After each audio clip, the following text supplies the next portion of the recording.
신학 용어 중에 신정론이라는 것이 있습니다. 신은 하나님 할 때 신자, 바를 정자, 신정론. 영어로 테오더시.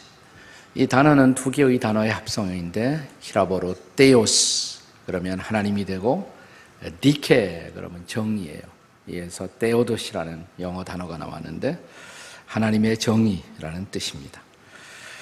우리가 살고 있는 세상에는 이해하기 어려운 고통과 고난이 넘쳐나고 수많은 악들이 존재하고 있습니다.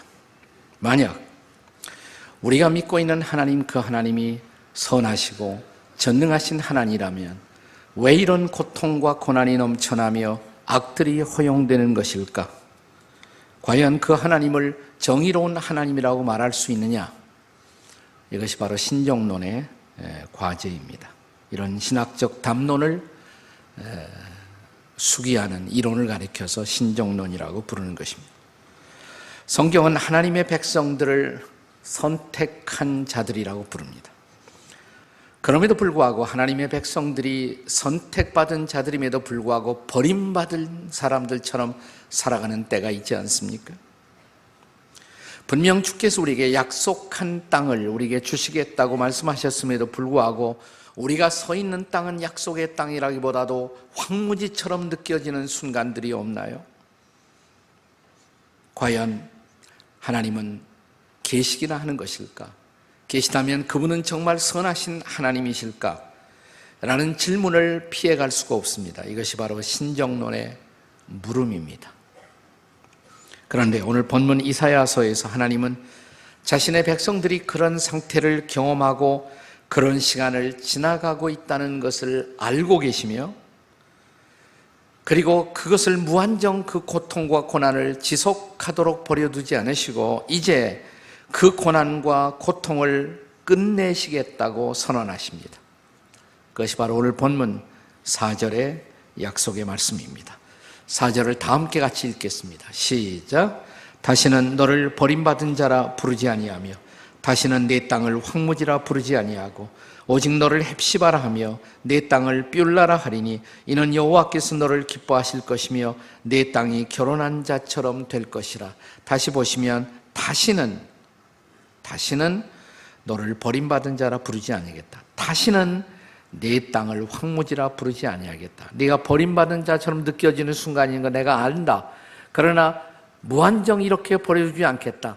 다시는 내가 버림받은 자처럼 살지 아니할 것이며 다시는 내가 서 있는 땅이 황무지가 되지 아니할 것이다. 그 다음에 이어서 독특한 두 개의 히브리어 단어가 출현합니다. 너는 헵시바야 그리고 너는 뷸라야 라고 말씀하십니다. 헵시바라는 것은 나의 기쁨이 그에게 있다 혹은 너에게 있다. 너는 나의 기쁨이야. 이게 바로 헵시바예요. 헵시바. 자, 옆에 있는 사람들에게 당신은 나의 헵시바이십니다. 한번 해보세요. 그래도 감동이 없어요? 넌 나의 기쁨, 헵시바. 또 뷸라라는 것은 방금 결혼한 여자, 세댁, 신부라는 뜻입니다. 신부, 뷸라. 네가 이제는 헵시바일 것이며 그리고 네가 서 있는 그 땅은 결혼한 아내가 새로운 삶을 흥분 가운데 시작하는 것과 같은 그 땅이 될 것이다 이 말입니다. 철로역정을 읽어 내려가면 주인공 순례자가 분명히 약속된 땅, 새로운 예루살렘을 향해 가고 있음에도 불구하고 그 순례길에는 수많은 고통 그리고 수많은 고난이 이어지고 있었습니다. 고난의 언덕을 지나야만 했었고 겸손의 골짜기, 사망의 음침한 골짜기를 지나야 했고 그리고 절망의 감옥을 피해갈 수가 없었습니다. 만약 이런 우리들의 순례길이 고통뿐이었다면, 고난뿐이었다면 아무리 우리가 부름받은 하나님의 백성이라고 할지라도 택함받은 성도라고 할지라도 인생의 길을 견디는 것이 결코 쉽지 않았을 것입니다. 그런데 다행히 인생은 고통만 있는 것은 아니지요. 철로역정에도 보면 그런 고난의 지역 장소들이 있었지만 그럼에도 불구하고 기분 좋은 장소들이 있었습니다. 아름다운 지배 체험, 아름다운 궁전이 있었고 기쁨의 산지가 있었고, 그리고 죽음의 강을 건너가기 직전에 마지막으로 경험하는 이 기분 좋은 장소가 바로 뷰울라의 땅이었던 것입니다. 다음 주이면 철로역정 강해 시리즈는 마무리되게 됩니다. 이곳으로 오시면 안 되고 수지나 분당으로 오시면 마지막 여러분이 메시지를 10시와 12시에 예배 시간에 대마무리 말씀을 여러분이 받게 될 것입니다. 그렇습니다. 하나님은 우리를 죽음의 강을 건너기에 앞서서 뷰울라의 땅에 서게 하십니다. 왜 주께서 뷰울라의 땅을 준비하셨을까요? 저와 여러분, 우리로 하여금 뷰울라의 땅을 지나가게 하시는 이유는 무엇 때문이겠습니까? 첫째로, 그것은 우리가 정녕 주님의 기쁨의 대상임을 알게 하기 위해서입니다. 우리가 힘들고 고난을 받았을 때 하나님이 나를 버리시지 않았나 이런 생각이 들잖아요. 그러나 기분 좋은 경험을 하고 나면 하나님이 나를 사랑하시는 것 같아, 이런 우리가 생각을 가질 수가 있죠. 자, 철로역정에서 뷰울라의 땅으로 이제 순례자가 들어가는 그 장면의 묘사를 그대로 읽어보겠습니다. 대기는 부드럽고 상쾌했다. 길이 곧바로 동네로 관통하고 있었으므로 여행하는 내내 편안하고 즐겁게 걸을 수가 있었다.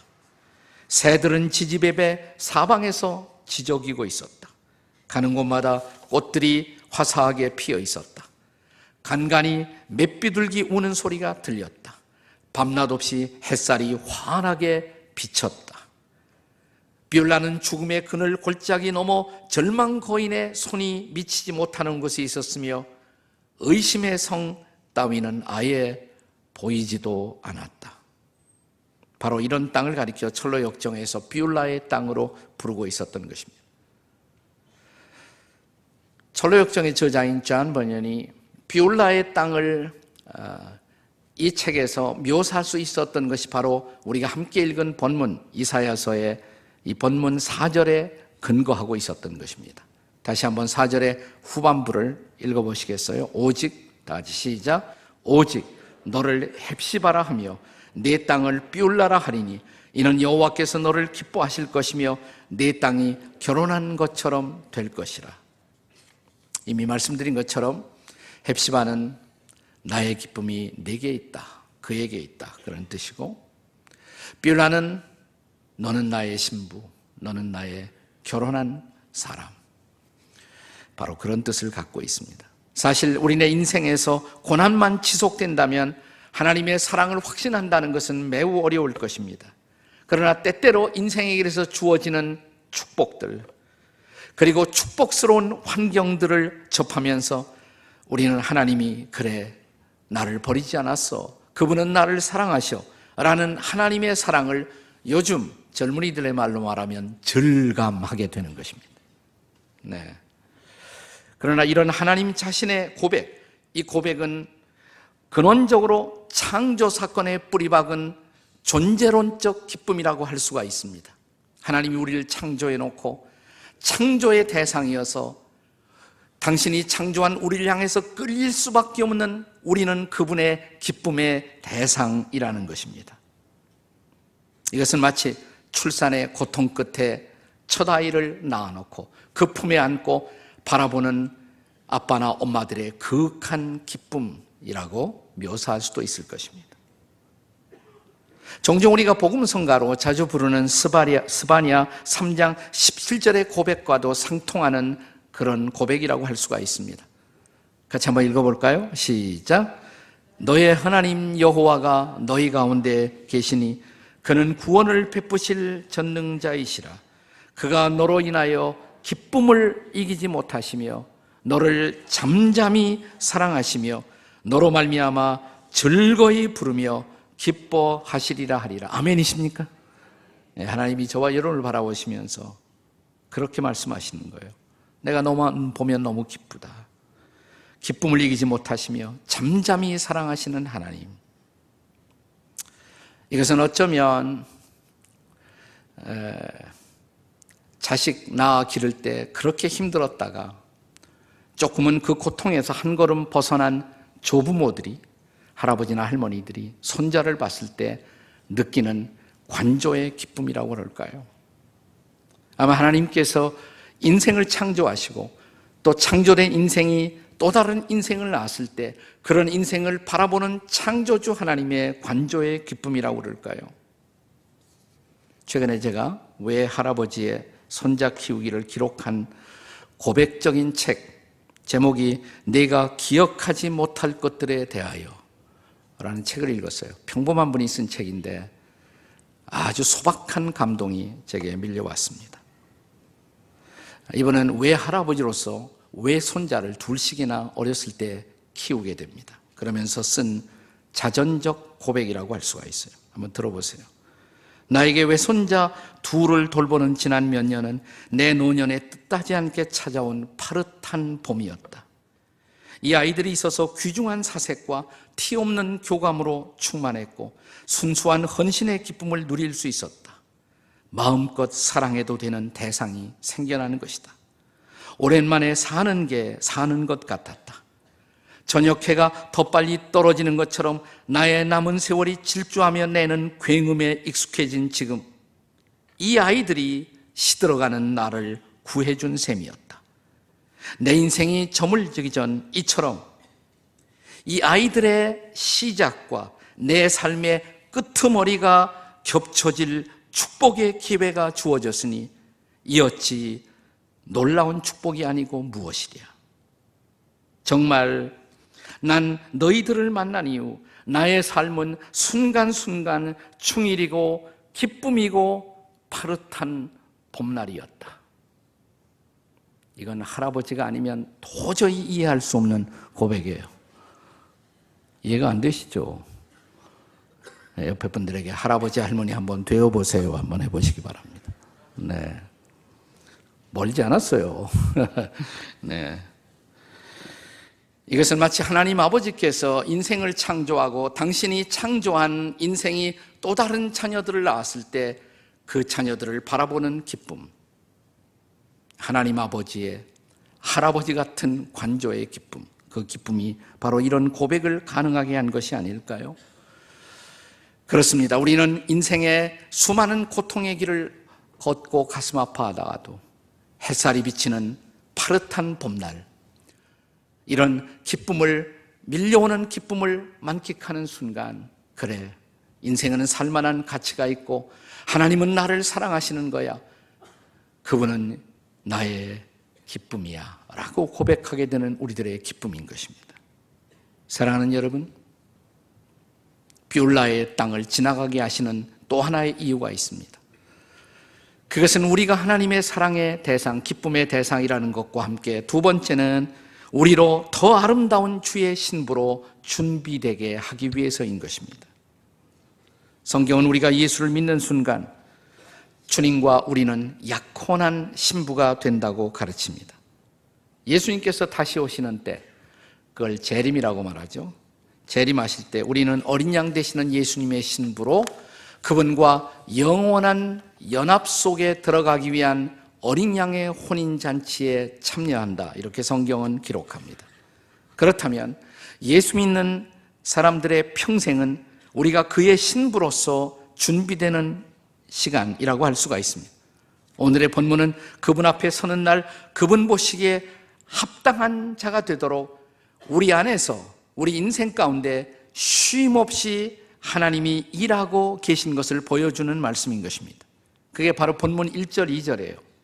자, 다시 한번 1절, 2절을 읽겠습니다. 시작. 나는 시온의 의가 빛같이 예루살렘의 구원이 횃불같이 나타나도록 시온을 위하여 잠잠하지 아니하며 예루살렘을 위하여 쉬지 아니할 것인즉 2절. 이방 나라들이 내 공의를 뭇 왕이 다 내 영광을 볼 것이요 너는 여호와의 입으로 정하실 새 이름으로 일컬음이 될 것이며 나는, 하나님 여호와를 가리킨 것입니다. 나는 쉼없이 일한다. 잠잠하지 아니하고 일할 것이요 네가 나의 영광스러운 대상이 되기 위해서.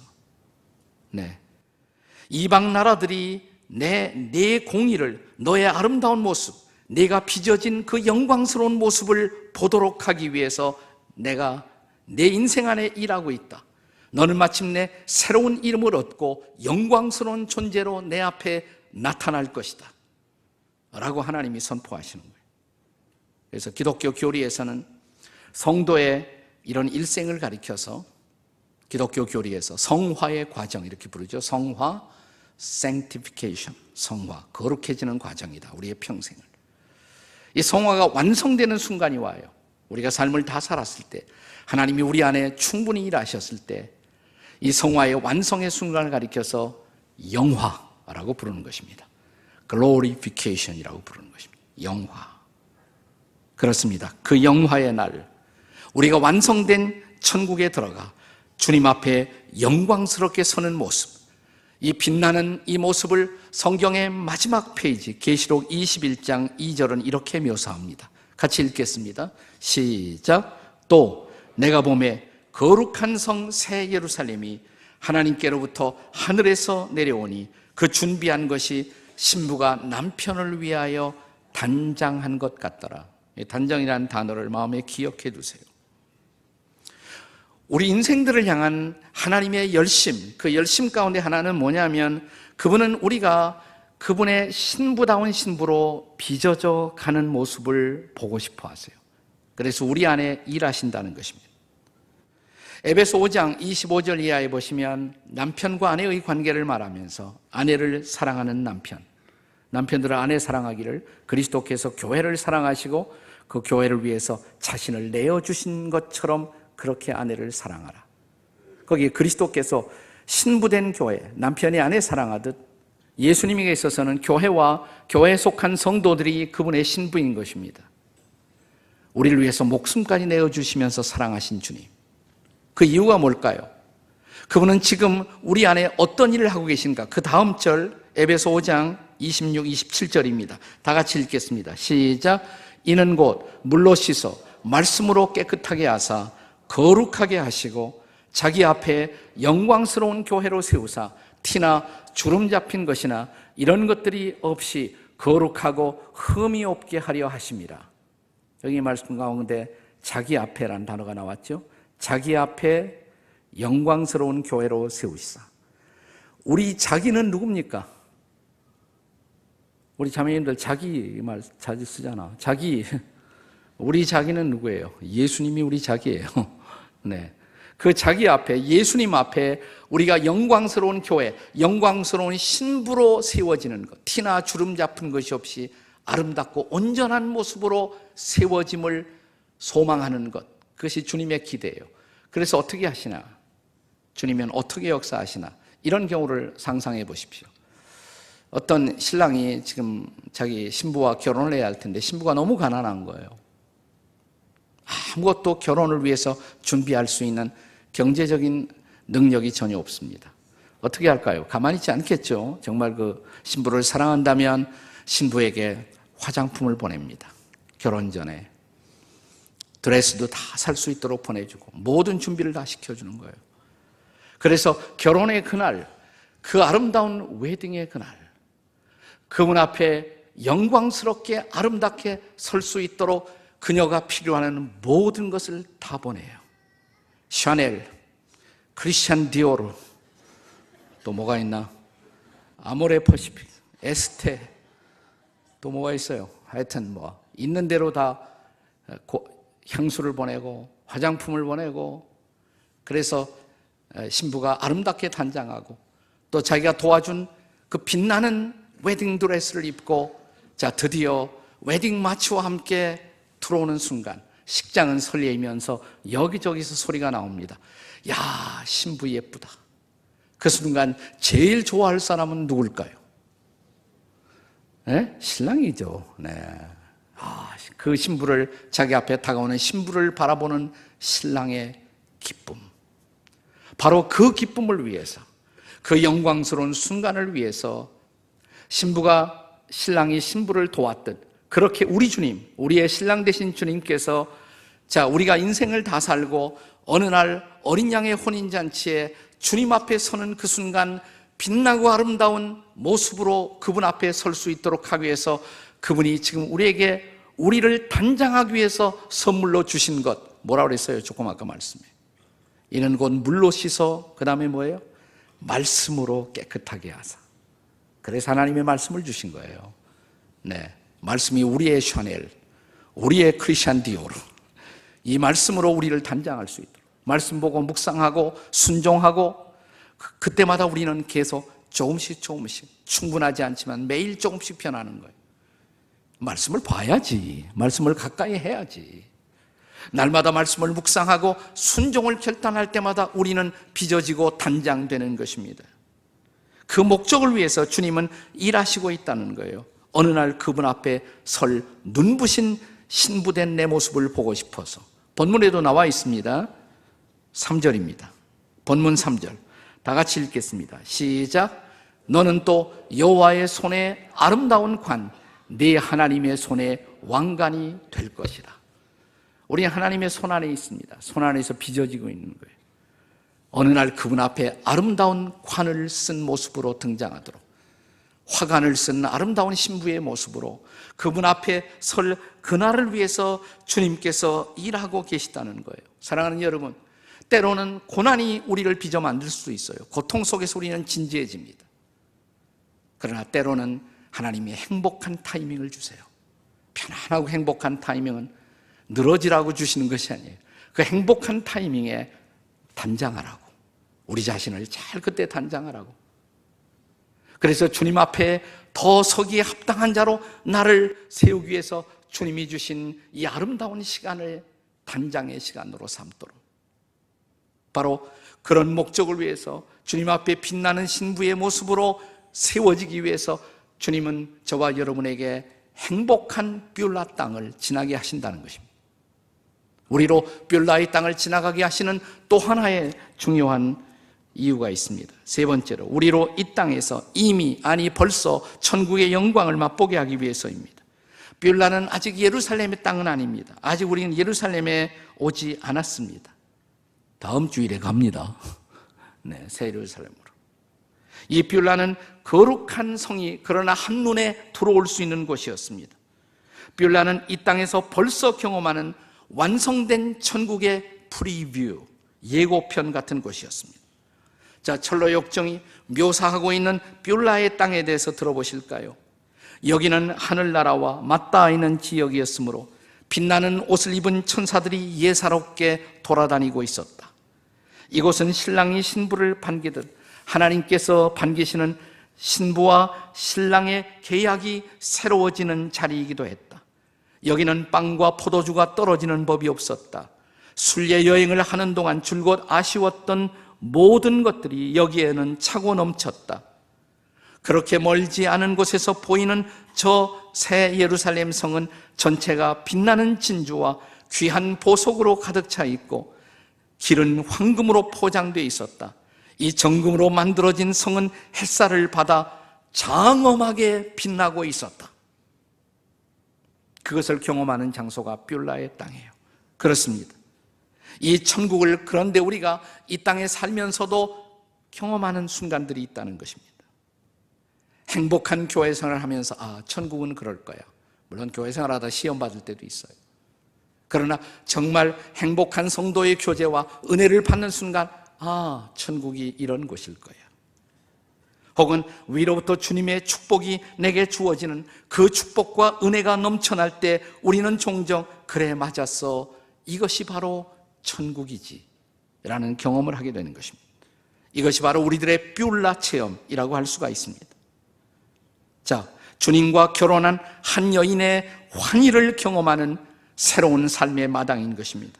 바로 오늘 본문에서 내 땅을 뷸라라 하리니 이는 여호와께서 너를 기뻐하실 것이며 내 땅이 결혼한 것처럼 될 것이라. 바로 그것을 경험하는 자리가 뷸라의 땅인 것입니다. 과거 일제강점기, 우리나라가 일제시대의 억압을 받고 있었을 때 그때 유명한 전도자 한 사람이 있었어요. 네. 일제의 억압을 받으면서도 곳곳에 다닐 때마다 이분을 통해서 수없이 많은 사람들이 주님 앞에 돌아왔습니다. 한국교회가 존경하는 초대교회 빛나는 전도자 가운데 한 사람이 최권능 목사님이에요. 최권능. 별명입니다. 별명. 본래 본명은 최봉석이에요. 네.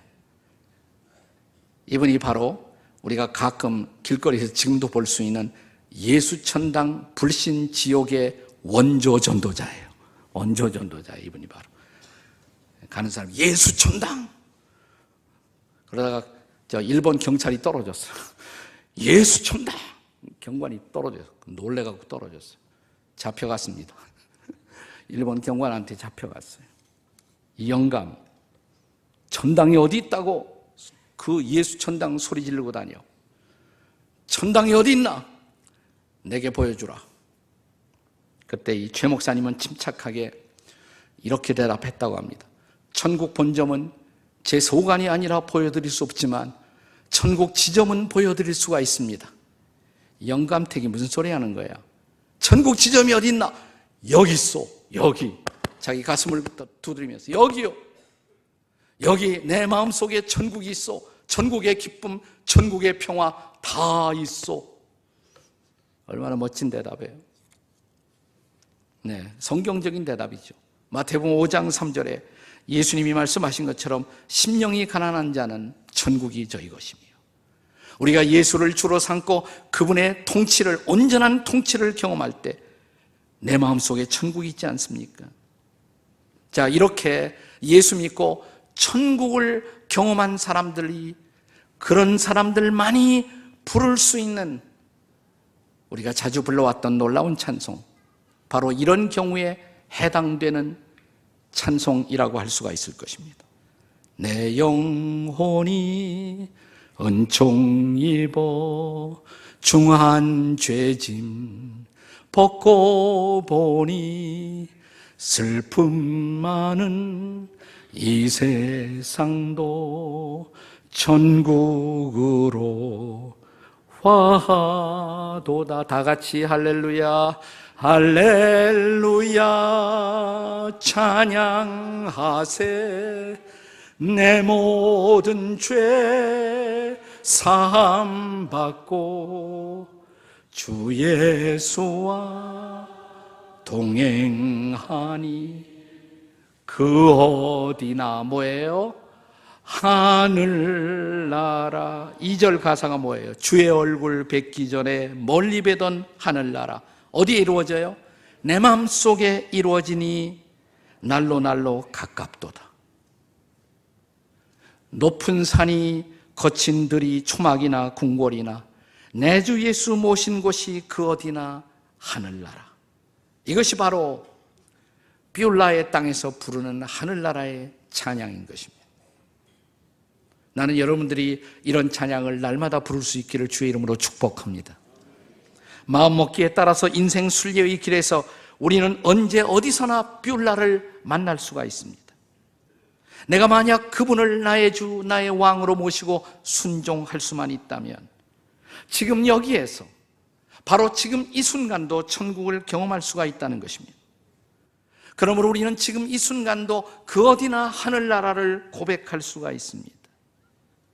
또 이런 사람들만이 우리 인생에 남아있는 순례의 길을 찬양하면서 걸어갈 수가 있을 것입니다. 그 어디나 하늘나라. 때로는 고통의 회오리를 만나도, 아픔을 만나도 다시 그분 앞에 내 인생을 드리며, 그리고 성령의 통치와 주님의 다스림을 받으며 다시 일어나 부르는 노래, 그 어디나 하늘나라. 그렇습니다. 창조주 하나님이 내 인생의 구원자가 되어 거룩한 성령으로 나를 통치하실 때 내 마음속에 이루어지는 빛나는 천국, 우리는 내 이 땅에서 삶을 다할 때 들어갈 그 천국뿐만이 아니라 지금 여기서도 그 천국을 경험하며 인생을 살 수 있다는 놀라운 약속, 오늘 이 약속이 저와 여러분의 붙잡는 바로 그 약속이 되시기를 주님의 이름으로 축원합니다. 정말 그 약속을 붙들고 주님 앞에 서 있다면 오늘 아침 내 귓전에 들려오는 빛나는 작은 부드러운 속삭임을 여러분은 듣게 될 것입니다. 너는 헵시바, 넌 내 기쁨이야. 넌 비올라, 내가 사랑하는 나의 신부야. 정녕 여러분과 제가 그분의 헵시바로, 그분의 비올라로 주님 앞에 서서 나머지 인생의 길을 순례하시기를 주의 이름으로 축복합니다.